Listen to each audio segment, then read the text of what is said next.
right, starting this one off with a smile. Dear future me, here is the agenda for today. Hopefully my camera does not bug out. There's like a video I did where it was like shaking for like crazily for like a minute and 15. I don't know. Hope it stays stable this time. But very kind of in shock and in awe about just how great I'm feeling about everything going on in my life. As you might have seen from the first bullet point, I think it's important to open with this. I'm not a religious person per se, but I think as I've lived out my life, I have definitely gotten more and more spiritual, I would say. And let me kind of describe that. Um, I've had these experiences in my life where I feel like I'm just like at my wit's end, or like things aren't working out the way that I would have wanted or played out the way I would have wanted. And inevitably, something just happens to align and things just work out perfectly somehow. Somehow. For example, I think the few recent big ones were, when I got my current job. I was feeling terrible. I was literally about to like give up the job search and actually like demote myself in order to just get any job. And literally when I was on my final legs, something from the universe came down and just gave me these two amazing options. And I was like, holy crap, like that is unprecedented. Can't believe that. Similarly, when I got my current place, again, it just something from the sky was just like, this one is for you. This is for you. And it just worked out. And, most recently, again, the one I'm about to mention is very, very minor, but like, it just keeps happening. It keeps happening to the point where I'm like, it just gives me hope. I guess that's the takeaway. The takeaway is this kind of spirituality serves me and it gives me hope. I'm not saying like, I'm not trying to push this upon anybody or make them think that like, oh, spirituality is like vital to success or anything like that. I just feel like for me right now, it's gonna serve me because every time I witness one of these like crazy, like universe is just like looking at me struggling, is like, okay, I'll throw you a bone. It just gives me hope that things are gonna work out, and I don't know, I won't go as far as to say like, oh, it's like God or the religion or anything in particular. But again, dude, there's just so much evidence stacking up, like, or not evidence, but there's so many occurrences stacking up in my life that it just gives me hope that things will work out. The universe will work itself out, and I really can say with no hesitation, or like I truly believe this, like everything happens for a reason, and I really believe that. And who knows, maybe this is just my own delusion and I'm like convincing myself this, and like like maybe I'm interpreting things in such a way that makes it seem that way, but you know what, it serves me. This mindset serves me, and I'm gonna keep it up because I think it's really been beneficial to my happiness, and it's been beneficial to my gratitude about everything working out, because it just shows me how no matter how much effort I put in the past, there's some level of it that's out of your control, and that's almost liberating in a way, like I don't think it's fair to put that much pressure on yourself. And this, okay, I'm going off topic a little bit, but in the book, I think it was like 4,000 Weeks or whatever by Oliver Berkman, I think that's the title. I hope I didn't butcher that because I love the book so much. But he mentions this thing about, or you know what, gosh, maybe I'm even confusing it with a different book. That's okay. But he basically mentions like, there are people who run in the airport and there are people who don't run. And the whole, like, I guess, like, talking point there was, like, if you were there, oh my gosh, I'm going to butcher this. I'm worried I'm going to butcher this. But it's, like, basically if you're there and, like, if you were to run, it's, like, sure, your chances could be better that you're going to, like, hit or get the plane. Oh my god, that's so terrible. You're going to get the plane, but, if God, I did such a bad job explaining that. You know what? I don't even want to go further. I'm so sorry. Strike that from the record, Judge. Strike that from But, maybe future me, you'll remember what book or whatever this is, and you'll link it in the comments or whatever, or in the description. But basically, there's the key takeaway is there's certain things that are just literally out of your control. And if it's going to happen, it's going to happen, But anyways, that aside, the whole spirituality thing, yeah, I think it's really serving me to kind of think about it this way and just have some sort of like hope that things will work themselves out. And that's not to say that I'm not going to like put effort in and I'm not going to try, but it gives me hope. I think that's the key, because when you have hope as a person, you don't automatically write it off like, oh, this lofty goal of mine will never happen because, you know, it's impossible. You know, so I think by giving yourself the space to have hope, it makes you optimistic, and it allows you to take action. Because I feel like if you're hopeless, you know, you don't really like, you may have those mental barriers that prevent you from taking action. So anyways, I don't want to drag on that point too much, but I think that's the takeaway here is I'm starting to feel a little more spiritual again, and it's reassuring. It's reassuring knowing that like things work themselves out.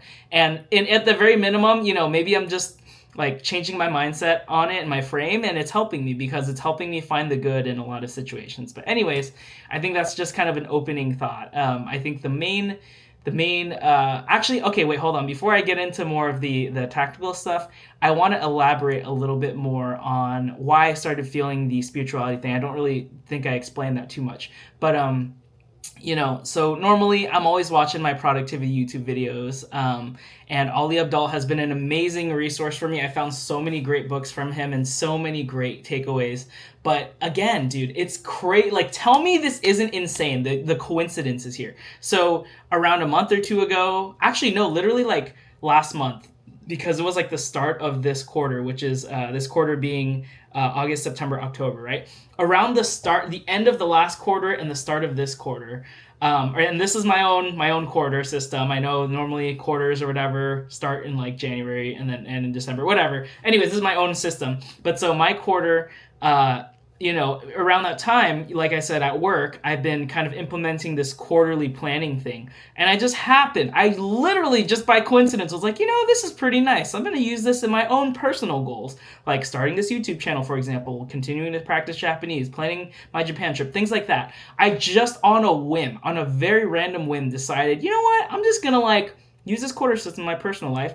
And I did it, and I've been experiencing amazing results so far. And actually, I take it back. I may have even discovered this quarter thing towards the end of Q4, which was like, oh my gosh, I can't do math. July, June, May, right? And so at that time, I experienced it a little bit. And I was like, oh, this is great. I'm going to continue using it into Q1. You know, like, so I already kind of had some time to test it out and form some of my own personal opinions on how this format works for me and how this mindset works for me. And I found some things that worked and I found some things that didn't work. But it gave myself a trial run. I gave myself a trial run to test it out. And again, like purely coincidental, Ali Abdaal makes this video about the 12-week year, it's called the 12-week year by, let me see here. What is the author? I gotta share it because it's just so good. The 12-week year by Brian P. Morin and Michael Lennington. I'll show it right here. Let's see. Maybe I even will make a thumbnail or something with that.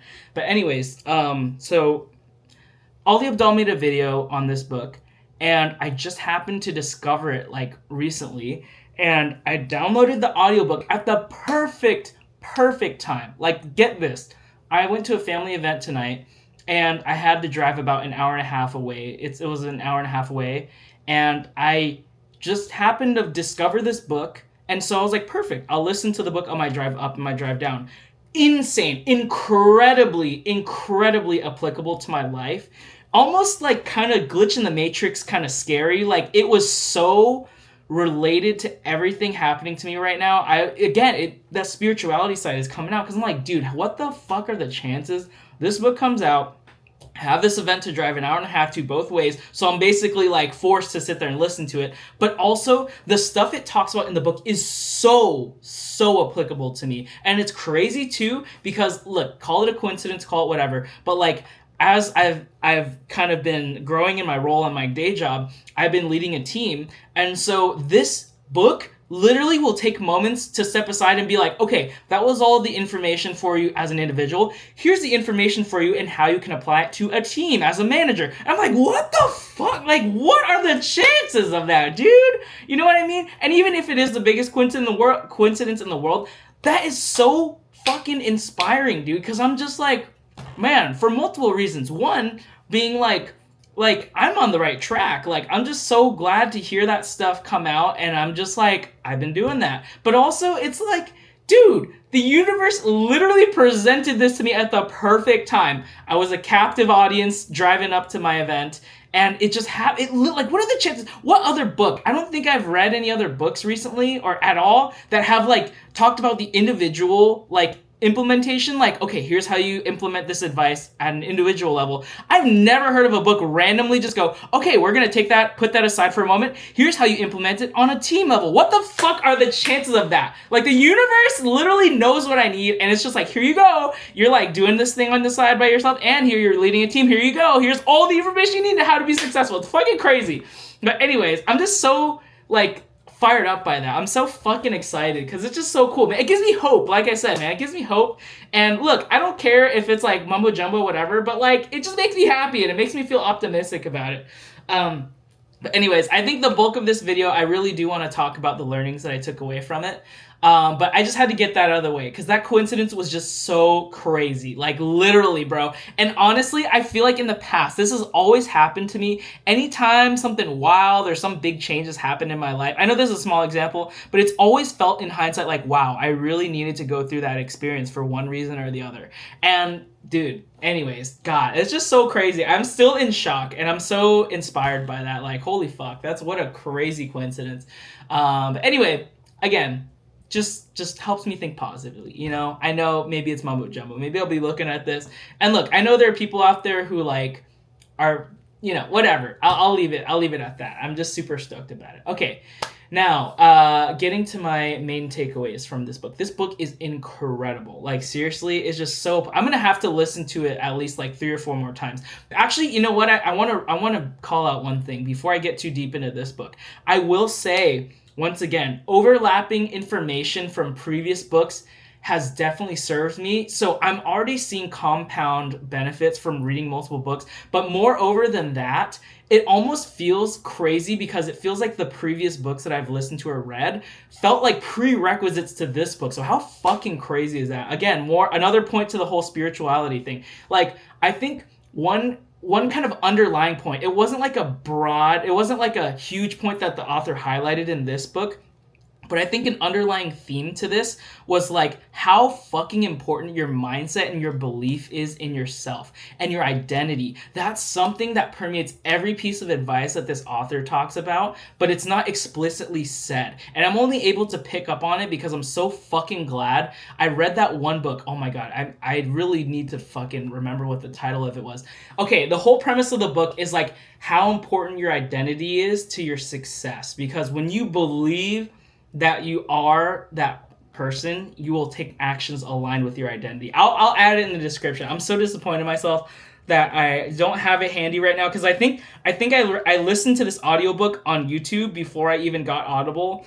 But it's crazy because that was one of the foundational books that kind of sparked this whole like idea to like read these self-help books, and it has really set the foundation for everything else. But I'll link it in the description. It is amazing, dude. Okay. But anyways, going with the identity thing. Sorry, I'm going back to my notes now.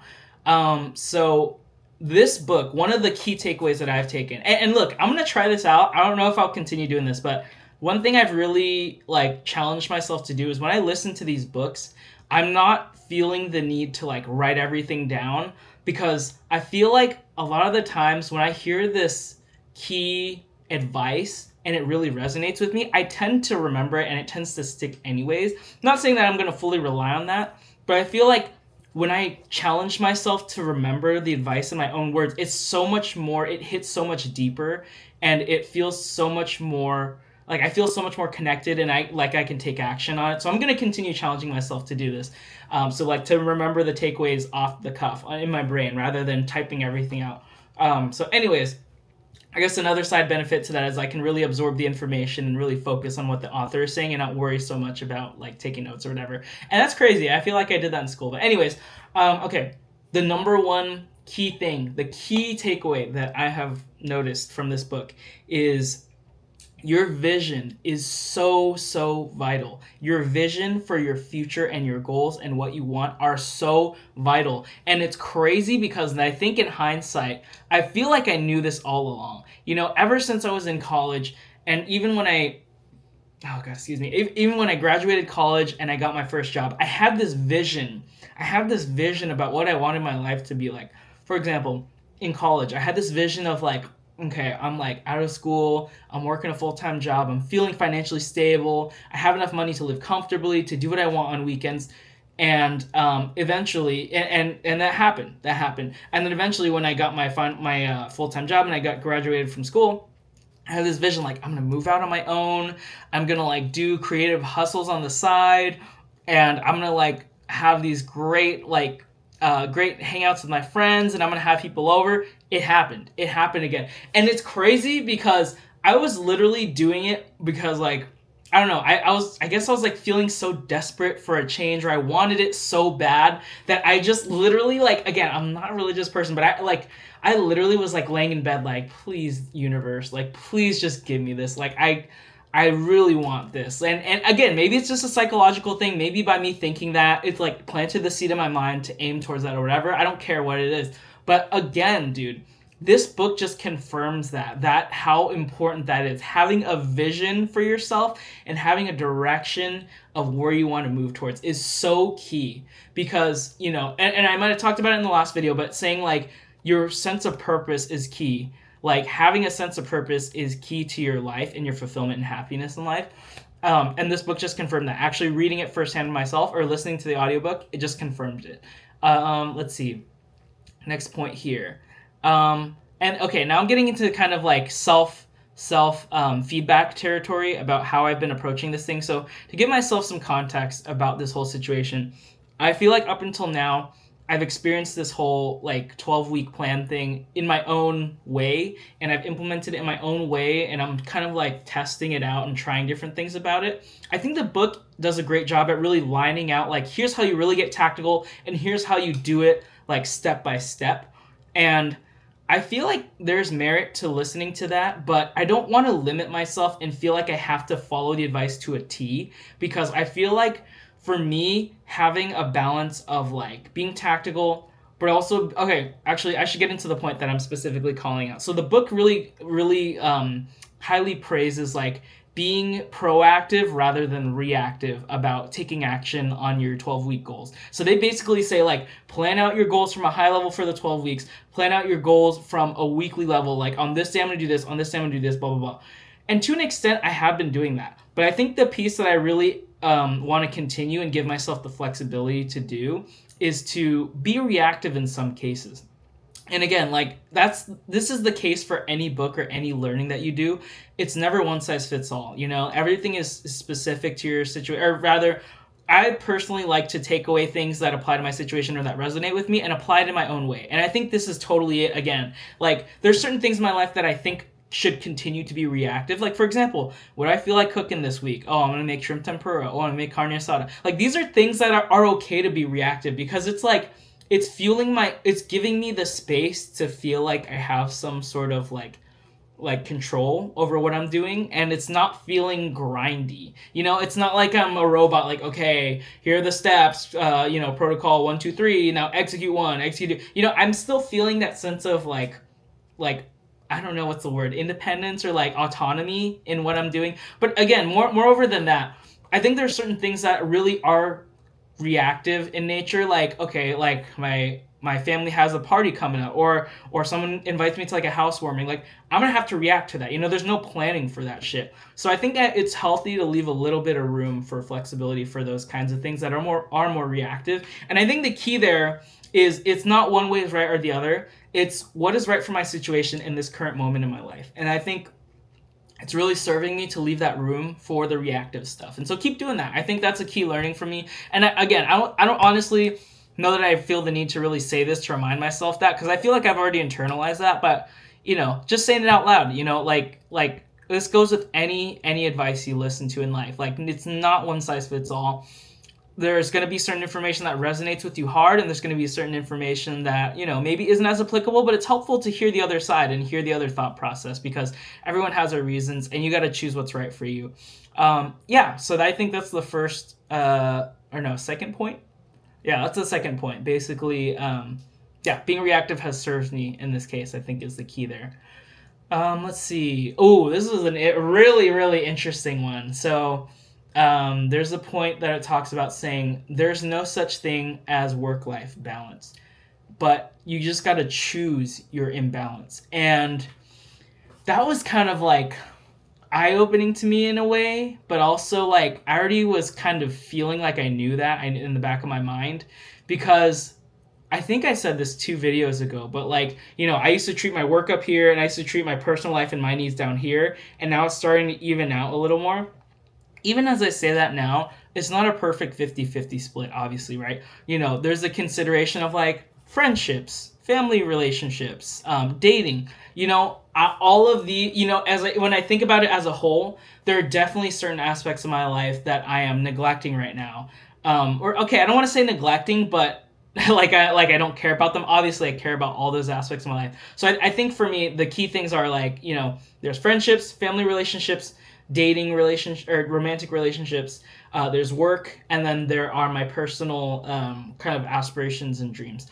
Obviously, there are certain things that are taking priority right now and that are taking up the majority of this pie. You know what I mean? And I think that's the key that this book mentions is there is no work-life balance. You only have so much time, and there's always going to be too many things to do. You just have to know what to prioritize. And it ties back to the 4,000 weeks thing. It's crazy. It's like all this information just overlap. I can't say it enough. It's so helpful to hear the same information packaged in different ways, because it just like helps you think about it in different ways, and it just really resonates from all of those different aspects. So in this case, I think the key takeaway was prioritization. Like, I'm prioritizing certain things right now. Others are kind of falling lower in the priority. Not to say that they're not important in life. Eventually in my life, they're going to come back up in priority, and these other things will drop down. But for now, I'm recognizing my priorities. And so I think that was really reassuring to hear. Hearing them say there's no such thing as work-life balance. There's only choosing your imbalance.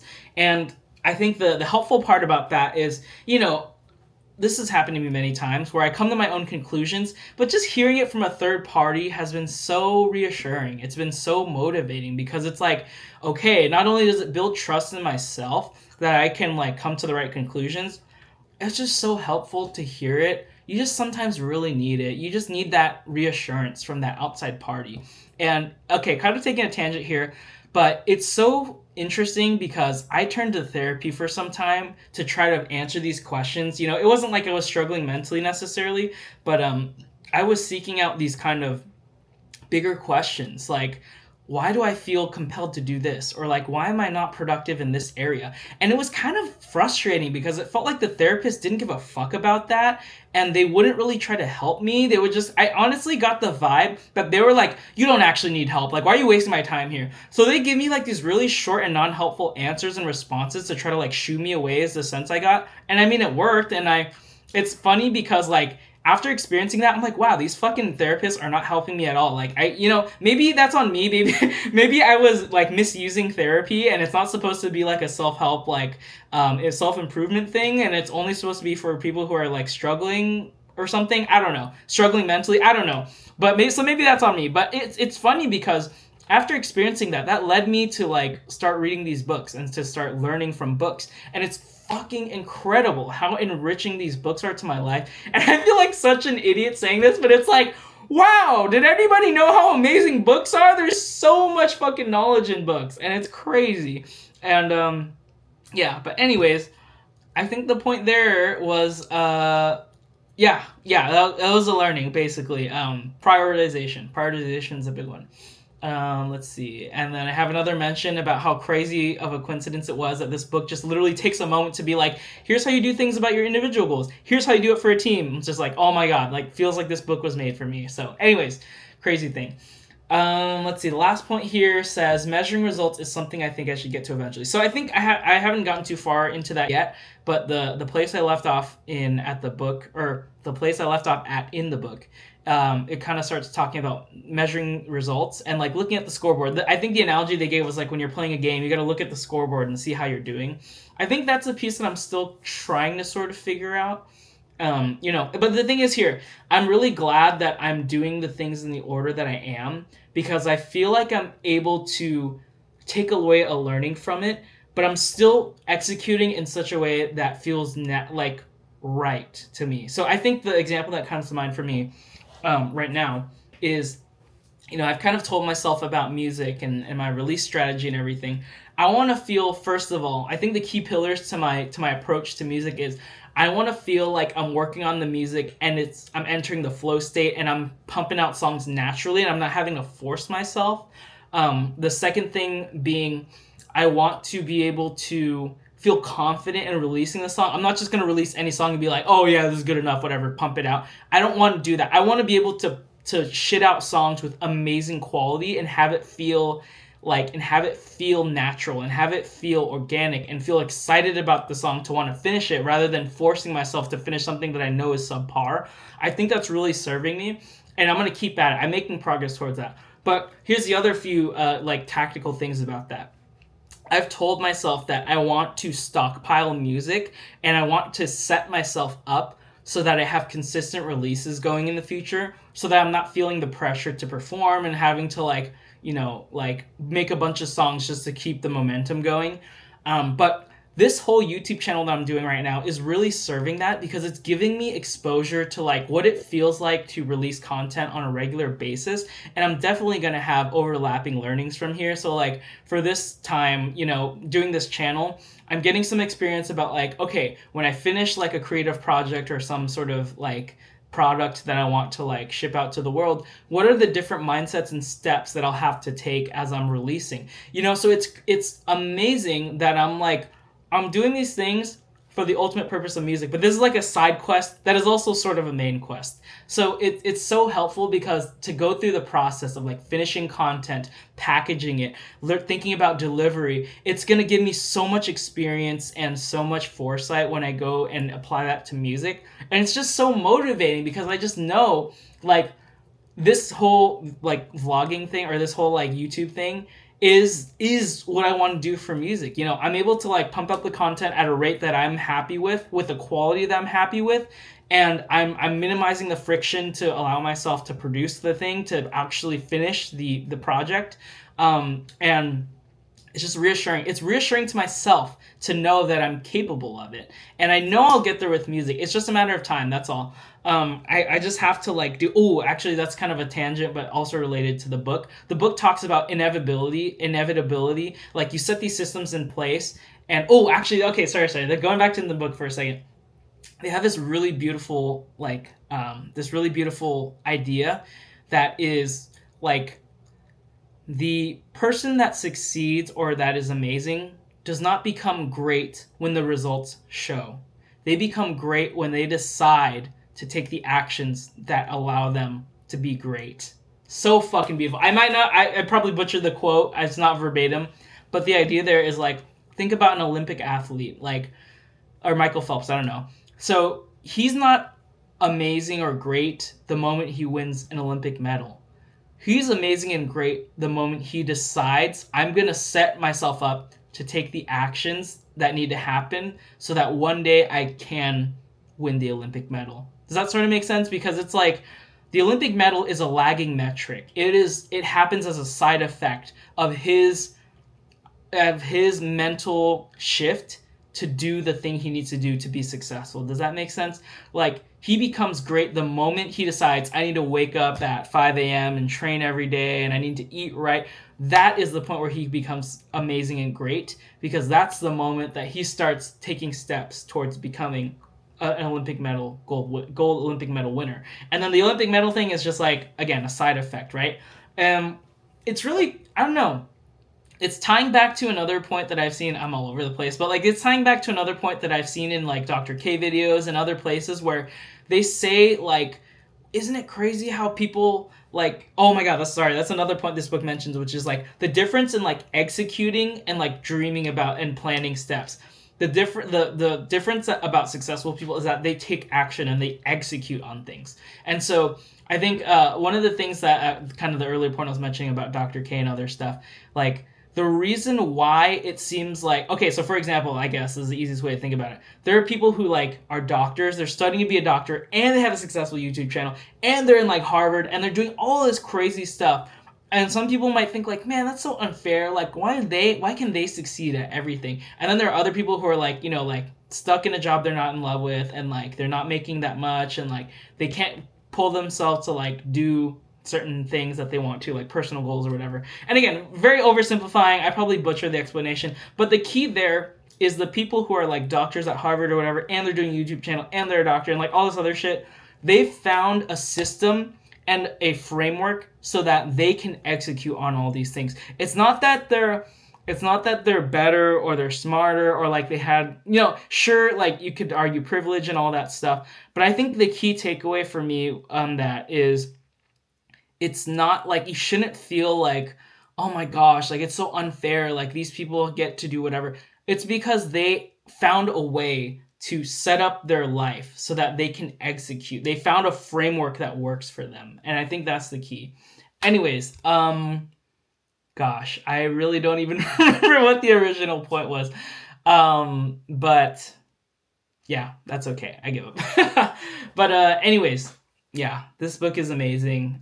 Just again, one of those crazy coincidental moments where I just feel like, fuck, like the universe is just extending an olive branch to me, man. And I'm so inspired and just so motivated once again that like, damn, like I really am stoked. I'm stoked and I'm excited to continue this. So yeah, I think that's it. Yeah, I'll leave it there. All right. See you later.